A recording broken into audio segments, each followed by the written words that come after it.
আসসালামু আলাইকুম ফ্রেন্ড, সবাই কেমন আছেন? আশা করি সবাই খুব ভালো আছেন। ওয়েলকাম টু মাই চ্যানেল রুমার রান্নাঘর। নতুন একটা রেসিপি নিয়ে হাজির হয়েছি আপনাদের সাথে শেয়ার করব। খুবই সুস্বাদু, খুবই সহজ একটা রেসিপি নিয়ে চলে এসেছি আপনাদের সামনে আজকে। মাছের ঝাল কম বেশি সবাই বানিয়ে থাকেন, তো একবার এইভাবে ট্রাই করুন। আশা করছি একবার এইভাবে বানিয়ে ট্রাই করলে বারবার বানাতে ইচ্ছা হবে। তো চলুন রেসিপিটা শুরু করা যাক। প্রথম থেকে শেষ অবধি দেখতে থাকুন, আশা করছি আপনাদের ভালো লাগবে।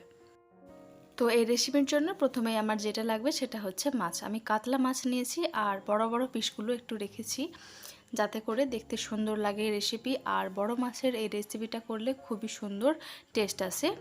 আর নর্মালি যেভাবে ম্যারিনেশন করে আমি সেইভাবে ম্যারিনেট করে নিয়েছি। নুন, হলুদ আর অল্প একটু লঙ্কার গুঁড়ো দিয়ে আমি 10 মিনিট রেস্ট রেখে দেবো। আর একটা পেস্ট বানিয়ে নেব, যার জন্য আমার এখানে লাগবে কয়েকটি উপকরণ।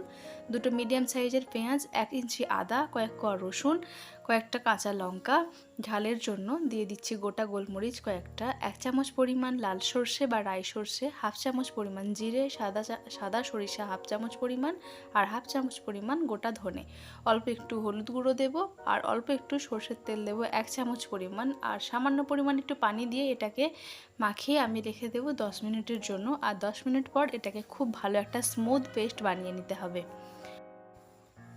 তো এটাকে ঢেকে রেখে দিচ্ছি 10 মিনিটের জন্য। ফিরে আসবো 10 মিনিট পরে। তো ফিরে এলাম 10 মিনিট পরে। কড়াইটা গরম করে নিয়ে এখানে পরিমাণ মতো আমি তেল দিয়ে নিচ্ছি মাছটা ভেজে নেওয়ার জন্য। মাছগুলো একটু লাল লাল করে ভেজে নিতে হবে। মিডিয়াম আঁচ বা লো আঁচ বলবো না, হাই হিটেই কিন্তু মাছগুলো ভেজে নেবেন, যাতে চটজলদি মাছগুলো লাল হয়ে যায় আর ভেতরগুলো খুব বেশি না কড়া হয়ে যায়। দেখুন লাল লাল করে মাছগুলো ভেজে নিয়েছি। আর আরও এক পিস মাছ আছে, মাছটা ভাজতে দিয়েছি। আর এখানে আমি দুটো ছোট ছোট সাইজের টমেটো নিয়েছি, টমেটোটাকে কেটে নিচ্ছি।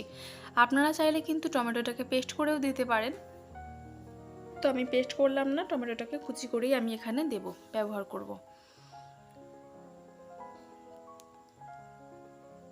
তো টমেটোটা আমার কাটা হয়ে গেছে। এখন একটু ধনেপাতাও আমি কুচিয়ে নেব। একটা বাটিতে টমেটোটা তুলে রেখে দিচ্ছি আর নিয়ে নিচ্ছি ধনেপাতাটাও এখানে খুব ভালোভাবে কুচি করে নিচ্ছি।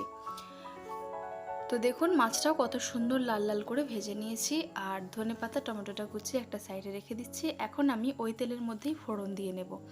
দিচ্ছি দুটো এলাচ থেতো করে, একটা তেজপাতা, আর দিয়ে দেব টমেটোগুলো একটু তাড়াতাড়ি সেদ্ধ হয়ে যাওয়ার জন্য অল্প পরিমাণে এখানে নুন আমি দিয়ে দেব, যাতে করে একটু তাড়াতাড়ি গলে যায় টমেটোগুলো। আর টমেটোটা এখন গলতে শুরু করেছে, এই পর্যায়ে আমি ধনেপাতা কুচিটা দিয়ে দিচ্ছি। ধনেপাতাটা দেওয়ার পরে একটু নেড়েচেড়ে নিয়ে যে পেস্টটা আমি বানিয়েছিলাম সেটা দিয়ে দিচ্ছি।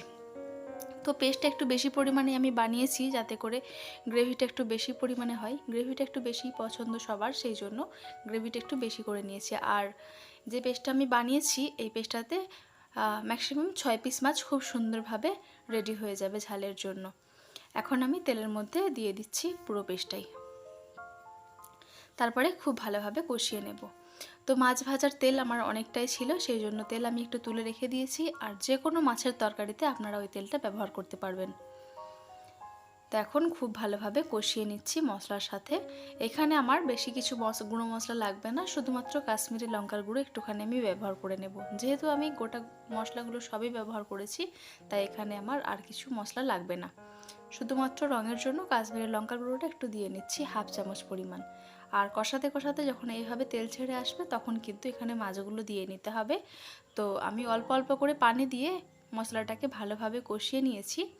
আপনারাও অল্প অল্প করে পানি দিয়ে মশলাটা কষিয়ে নেবেন। আর এই পর্যায়ে কাঁচা মশলার গন্ধ একটু ছাড়ছে না, খুব সুন্দর একটা স্মেল আসছে। এই পর্যায়েতে আমি মাছগুলো দিয়ে দেব। আর মাছগুলো দেওয়ার পরে মশলার সাথে একটু মাখিয়ে নেব, তারপরে একটু হালকা গরম পানি দিয়ে ফুটতে দিয়ে দেব। আর যে কোনো তরকারিতে গরম পানি ব্যবহার করার চেষ্টা করবেন, তাহলে কিন্তু সেই তরকারিটা তাড়াতাড়ি হয়ে যায়, চটজলদি হয়ে যায়। আমি গরম পানি দেওয়ার কারণে দেখুন তাড়াতাড়ি কিন্তু গ্রেভিটা ফুটতে শুরু করেছে। আর মিনিট 5-7 মতো ফুটিয়ে নেব, তারপরে কিন্তু আমার এই পর্যায়ে এসে দাঁড়িয়েছে। আর এই রকম যখন গ্রেভিটা থাকবে এই পর্যায়ে, তখনই কিন্তু ফ্লেমটাকে অফ করে দিয়ে নামিয়ে নিতে হবে। তা না হলে কিন্তু আরেকটু যদি আমরা টানিয়ে নিই তাহলে কিন্তু আরও শুকনো শুকনো হয়ে যাবে, একদমই ভালো লাগবে না খেতে।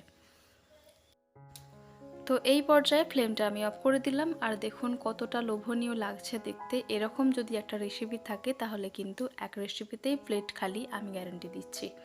খুবই সুস্বাদু হয় এই রেসিপি, একবার অবশ্যই ট্রাই করুন বাড়িতে।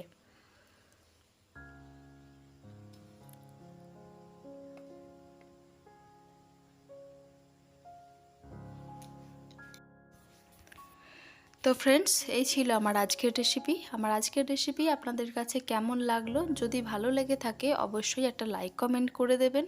অবশ্যই আমার ভিডিওগুলোকে সবার সাথে শেয়ার করার চেষ্টা করবেন। আর যদি এখনও না সাবস্ক্রাইব করে থাকেন অবশ্যই আমার চ্যানেলটাকে সাবস্ক্রাইব করে নিয়ে পাশে থাকার অনুরোধ রইল।